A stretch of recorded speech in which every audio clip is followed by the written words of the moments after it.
إن الحمد لله نحمده ونستعينه ونستغفره ونعوذ بالله من شرور أنفسنا ومن سيئات أعمالنا من يهده الله فلا مضل له ومن يضلل فلا هادي له وأشهد أن لا إله إلا الله وحده لا شريك له وأشهد أن محمدا عبده ورسوله صلى الله عليه وعلى آله وصحبه وسلم.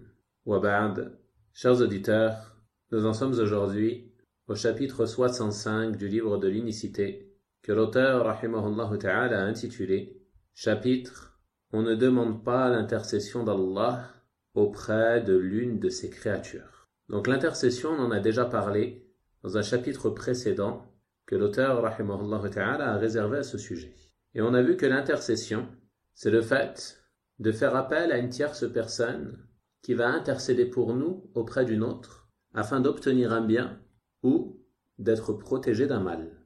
Et le jugement de l'intercession, de cette manière, il dépend de la raison pour laquelle on intercède, de l'objectif. Si l'objectif est bon, alors cette intercession est bonne et l'intercesseur est récompensé pour celle-ci. Comme Allah subhanahu wa ta'ala a dit dans son noble livre, en verset 85 de Surat An-Nisa, Man yashfa' shafa'atan hasanah yakul lahu nasibun minha. Quiconque intercède d'une bonne intercession en aura alors une part, c'est-à-dire une part de récompense.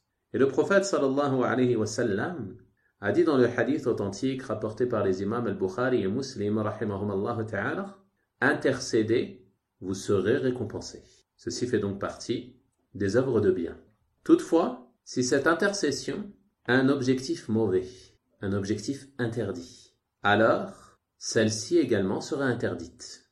En effet, Allah subhanahu wa ta'ala dit dans la suite du verset que l'on vient de citer, وَمَنْ يَشْفَعْ شَفَاعَةً سَيِّئَةً يَكُنْ لَهُ كِفْلٌ مِنْهَا. Et quiconque intercède d'une mauvaise intercession en portera une part de responsabilité. Et parmi les exemples de mauvaises intercessions que les gens de science ont cités, il y a le fait qu'une personne essaye d'intercéder en faveur d'un criminel qui va être condamné à une peine légale, comme par exemple la peine du voleur, la peine du meurtrier, la peine du diffamateur. Le fait de tenter d'intercéder en sa faveur afin que la peine ne soit pas appliquée sur lui, une fois que son cas a été présenté au détenteur de l'autorité, ceci est interdit comme le démontrent les hadiths du prophète sallallahu alayhi wa sallam. Donc, cette intercession est mauvaise et illicite.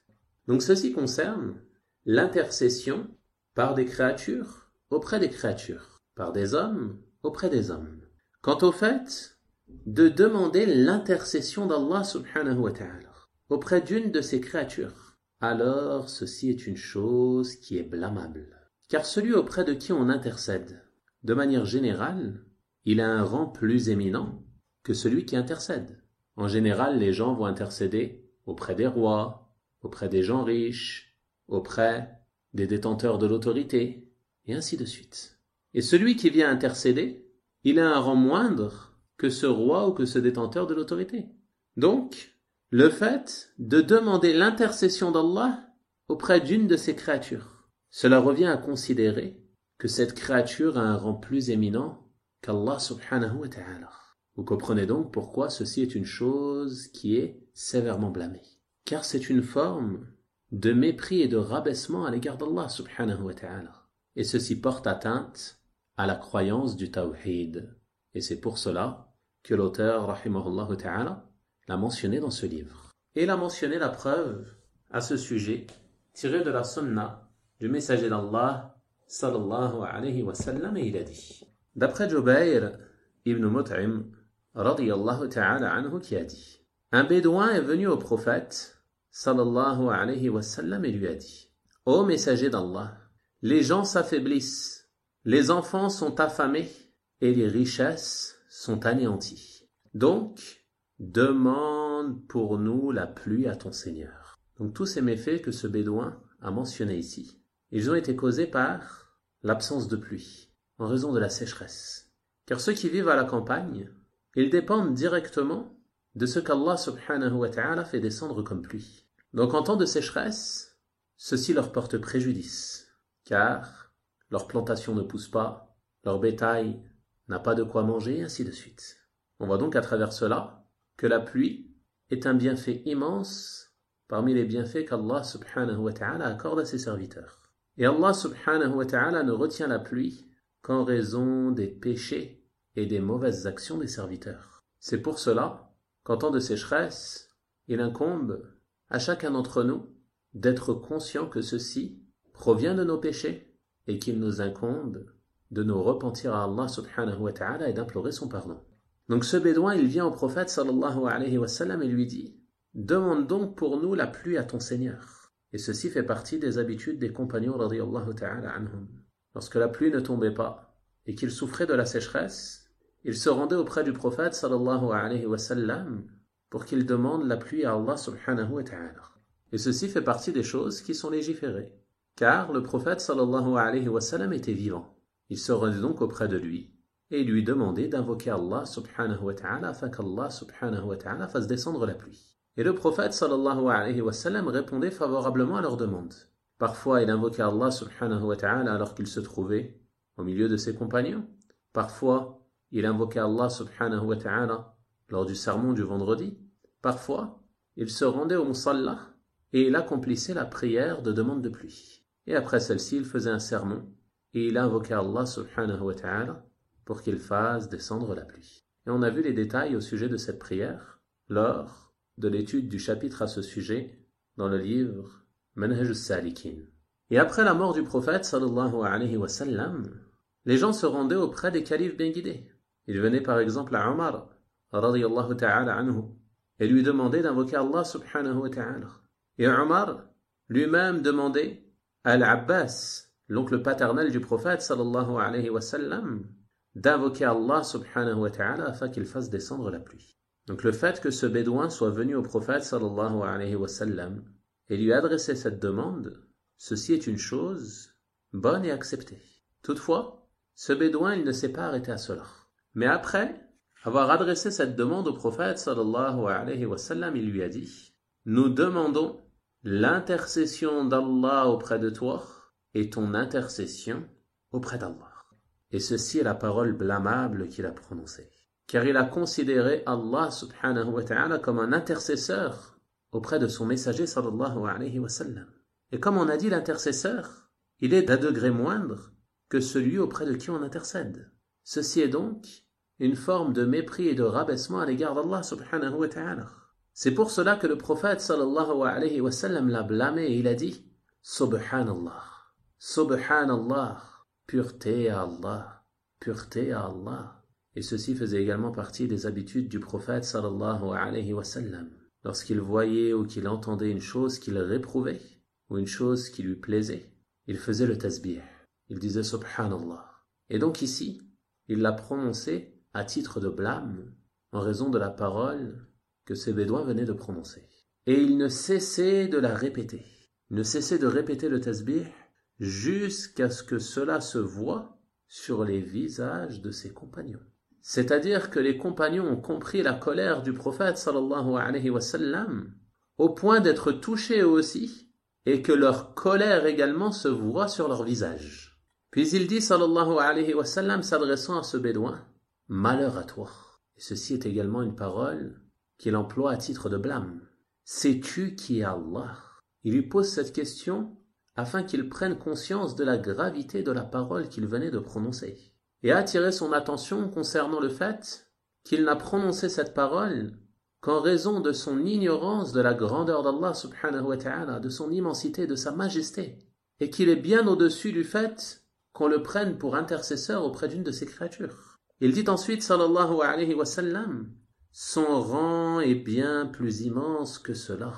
On ne demande l'intercession d'Allah auprès de personne parmi ses créatures. » On voit donc dans ce hadith, à travers cette parole du prophète sallallahu alayhi wa sallam, l'interdiction claire de ce qu'a mentionné l'auteur dans le titre de ce chapitre. On ne demande pas l'intercession d'Allah auprès d'une de ses créatures. Donc le prophète sallallahu alayhi wa sallam, après avoir blâmé ce bédouin, il lui a expliqué quelle était la parole blâmable qu'il venait de prononcer. On tire donc de ce hadith plusieurs bénéfices. Premièrement, il y a en celui-ci la preuve de la légitimité de la demande de la pluie lorsque celle-ci tarde à tomber et que les gens souffrent de la sécheresse.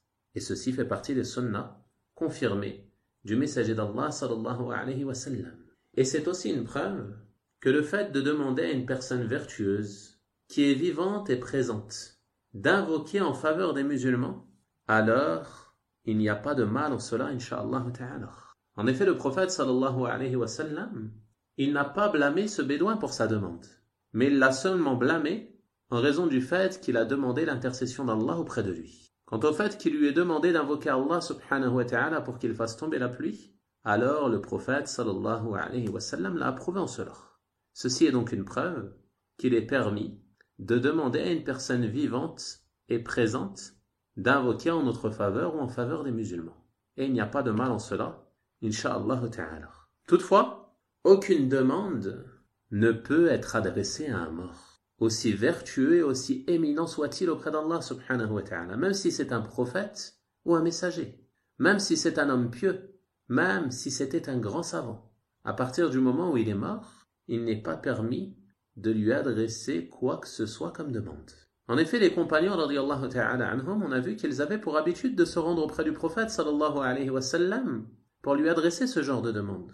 Mais après sa mort, est-ce qu'il est rapporté que l'un d'entre eux se rendait auprès de sa tombe pour lui adresser des demandes? La réponse est non. Personne parmi les compagnons radiyallahu ta'ala anhum n'a fait cela. Il se rendait auprès de lui durant son vivant, et une fois qu'il est mort, il se rendait auprès d'autres que lui parmi les vertueux qui étaient vivants, comme Omar radiyallahu ta'ala anhu l'a fait lorsqu'il a demandé à l'Abbas d'invoquer afin qu'Allah subhanahu wa ta'ala fasse descendre la pluie. Il était vivant et présent. Quant aux morts, il n'est pas permis de lui adresser une quelconque demande car ceci fait partie du polythéisme comme on l'a vu dans des cours précédents.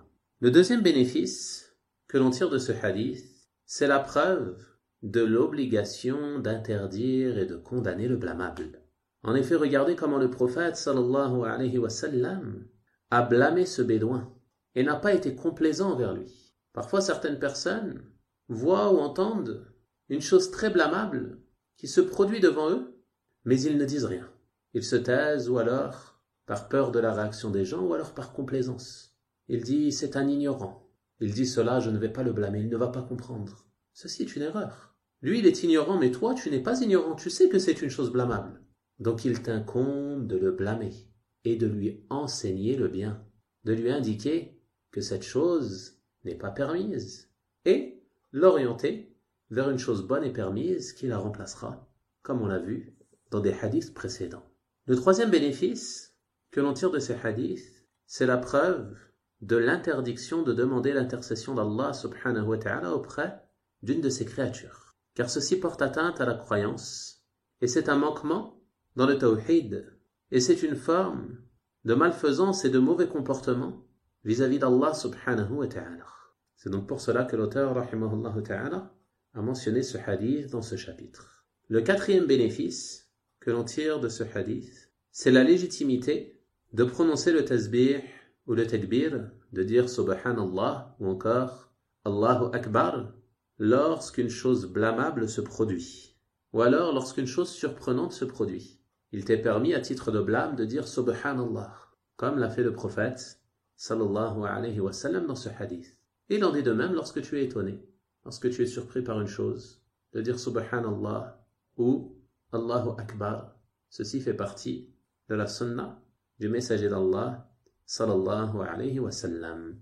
On a donc terminé avec ce chapitre et on va passer au chapitre suivant qui est le chapitre 66 que l'auteur rahimahullah ta'ala a intitulé chapitre au sujet de ce qui est rapporté du prophète sallallahu alayhi wa sallam concernant sa protection du domaine du tawhid et son obstruction des voies menant au shirk, des voies menant au polythéisme. On a déjà vu dans ce livre un chapitre dont le titre est semblable à celui-ci, dans lequel l'auteur, rahimahullah ta'ala, a mentionné les efforts du prophète sallallahu alayhi wa sallam afin de préserver le tawhid.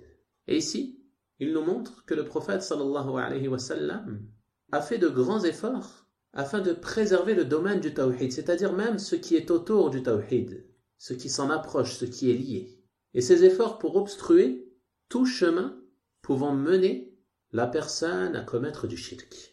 Même si ces choses ne relèvent pas du polythéisme, même si ces choses ne sont pas interdites en elles-mêmes.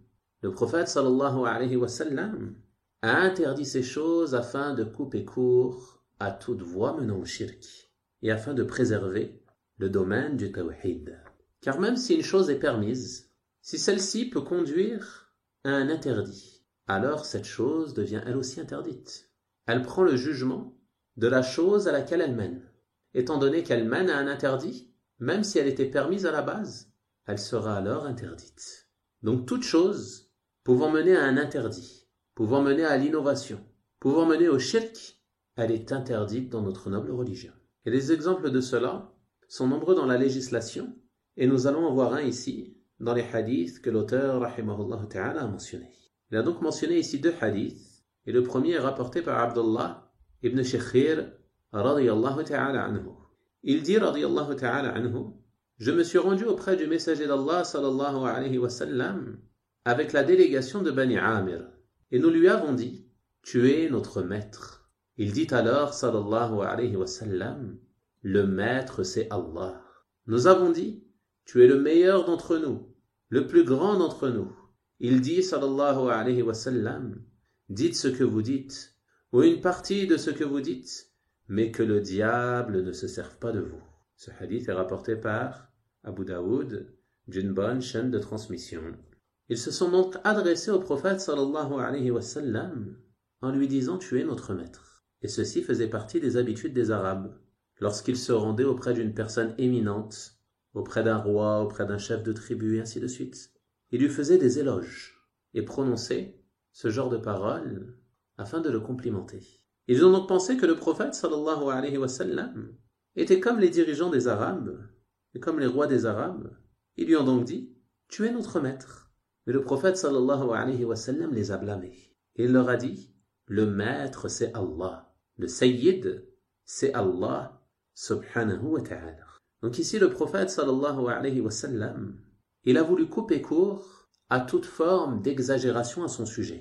Et il leur a dit cela afin qu'il délaisse ce genre de paroles lorsqu'il s'adresse à lui. Le mot sayyid, que l'on a traduit par le maître, il désigne en arabe al-malik, le possesseur. Donc, Allah subhanahu wa ta'ala, c'est lui al-sayyid, c'est lui al-malik, car c'est lui le possesseur absolu, qui dirige tout dans cet univers et qui possède tout dans cet univers. C'est donc lui le maître, et les créatures sont ses serviteurs. Le prophète sallallahu alayhi wa sallam a donc voulu éviter que les gens exagèrent à son sujet dans les éloges. Et on a vu des exemples de cela dans de nombreux hadiths dans ce livre. Comme lorsqu'il a dit « On ne demande pas mon secours, mais on ne demande le secours que d'Allah ».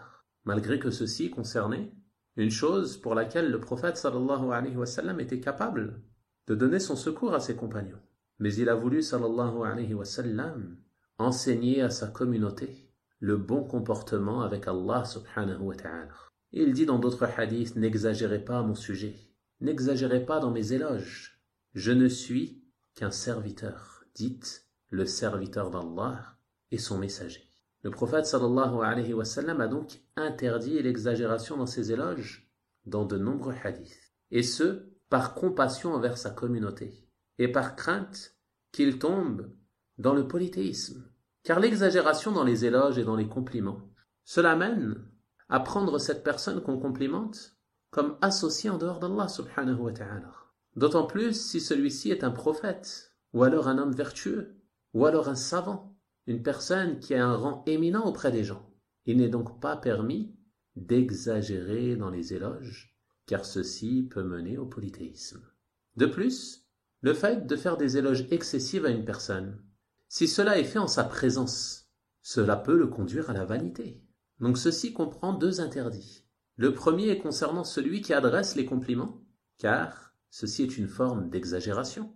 Et le deuxième est concernant celui à qui les compliments sont adressés, car ceci peut le mener à la vanité et se penser supérieur aux gens, et naîtra alors l'orgueil dans son cœur, wal'iyadhu billah.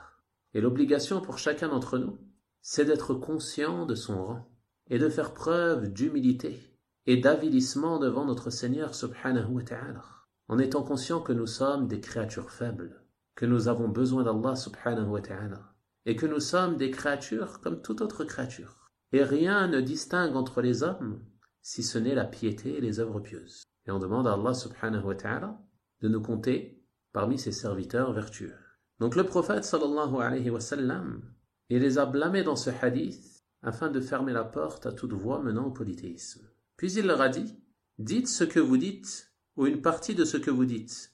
C'est-à-dire, dites les paroles qui sont habituellement dites aux messagers, comme en lui disant « Ô messager d'Allah, ô prophète d'Allah ». C'est ainsi que les compagnons radiyallahu ta'ala anhum s'adressaient au prophète sallallahu alayhi wa sallam, sans exagération.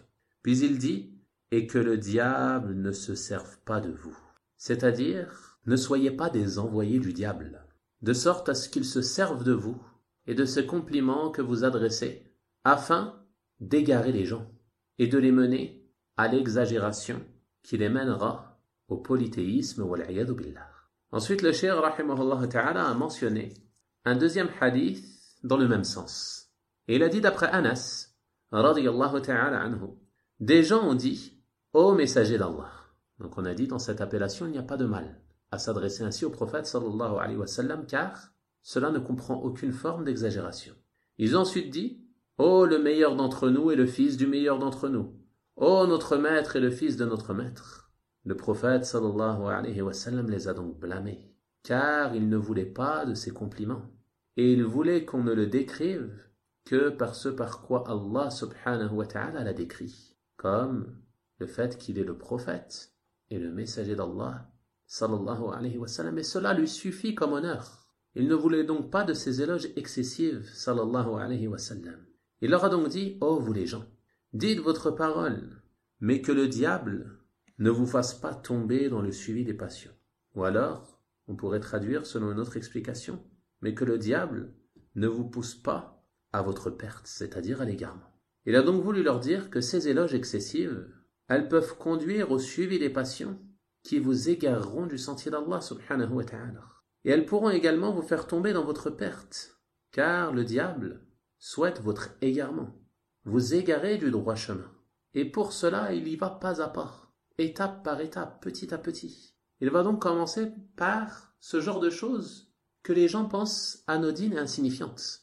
Le fait d'exagérer dans les éloges des gens, d'exagérer dans les éloges des savants, d'exagérer dans les éloges des vertueux. Tout ceci sont des choses qui peuvent mener au polythéisme et qui peuvent porter atteinte à la croyance du tawhid.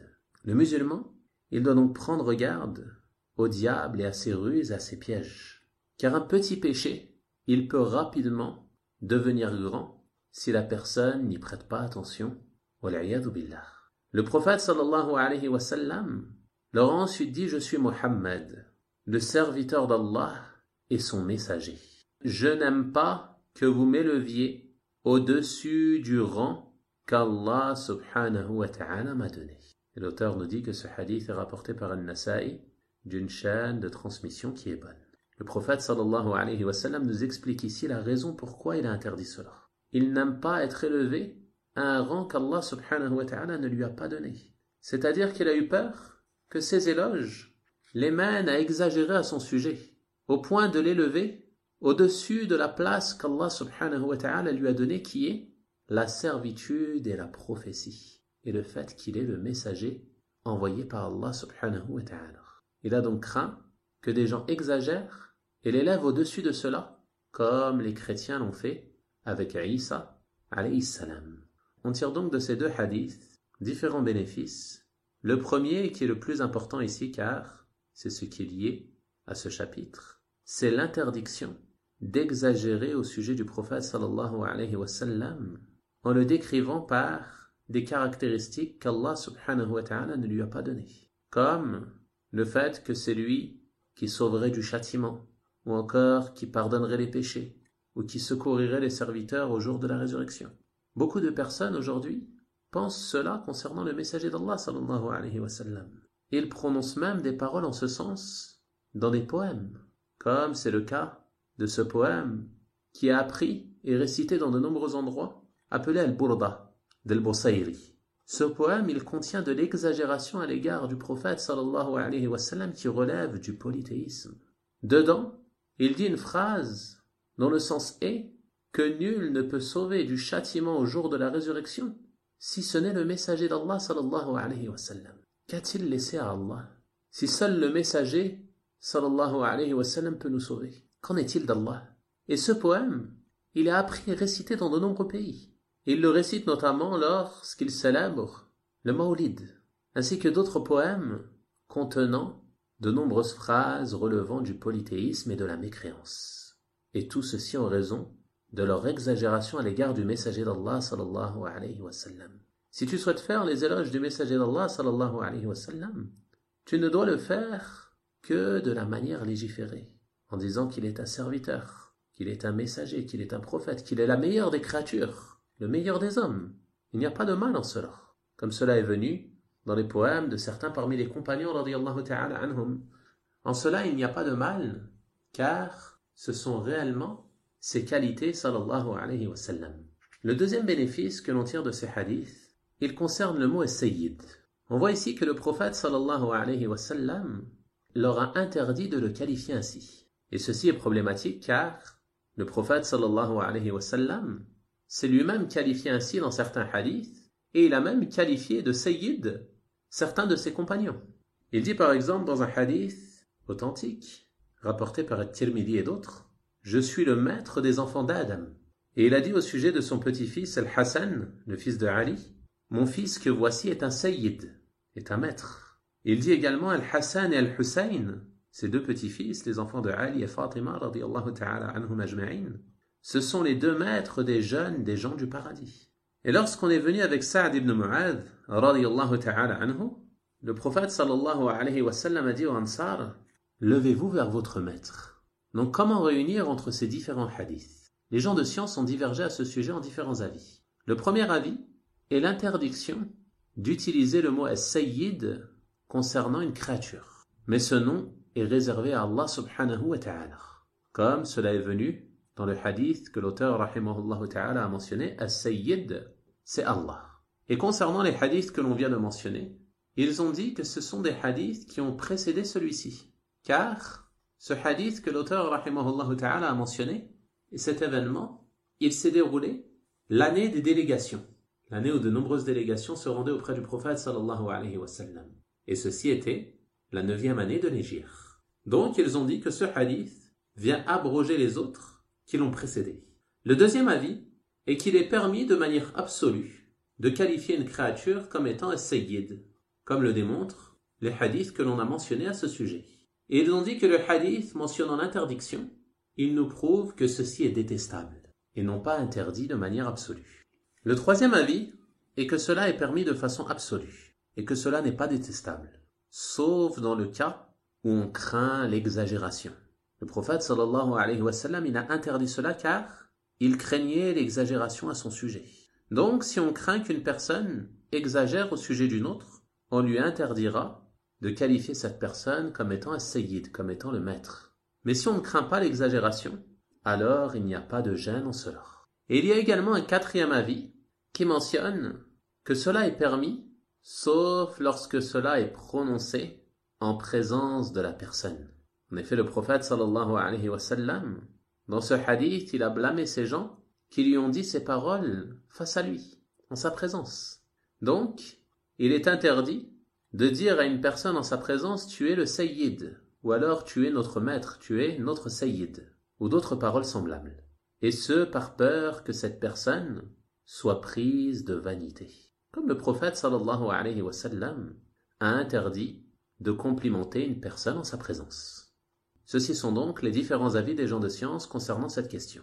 Et ici, il y a une remarque importante à faire, car ce mot as-sayyid, aujourd'hui, il est employé au sujet des personnes, au sujet desquelles on exagère au point de penser qu'elles ont la faculté de pouvoir nuire ou profiter en dehors d'Allah subhanahu wa ta'ala.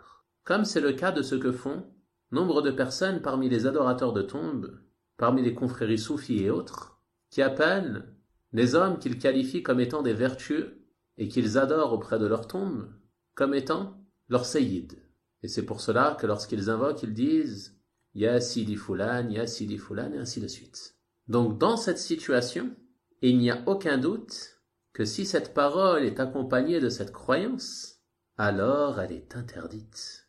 Il n'est donc pas permis d'appeler ces gens sayyid, car cette appellation est basée sur une croyance erronée relevant du polythéisme.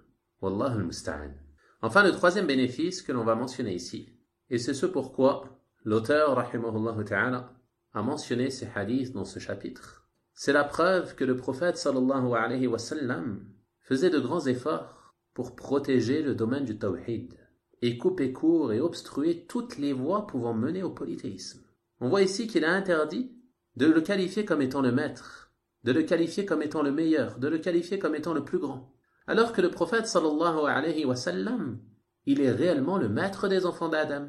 Il est réellement le meilleur d'entre nous. Malgré cela, il a réprouvé ses paroles par peur de l'exagération à son sujet et par crainte que ceci mène au polythéisme. Donc si telle est la situation concernant le prophète sallallahu alayhi wa sallam qui est le meilleur des hommes, que dire de ceux qui exagèrent dans les éloges de ceux qui sont moindres que lui, parmi les gens venus après lui et pire encore, parmi les contemporains, parmi les gens de science ou autres, et les qualifie parfois par des caractéristiques qui ne se retrouvent même pas en eux. Il n'y a pas de doute que cette exagération est une exagération qui est blâmable et qui s'oppose à la perfection du tawhid. On a donc terminé avec ce chapitre. On verra dans le cours de demain, incha'Allah ta'ala, le dernier chapitre de ce livre concernant la parole d'Allah subhanahu wa ta'ala selon le sens rapproché, et ils n'ont pas estimé Allah à sa juste valeur. On va donc s'arrêter là pour aujourd'hui.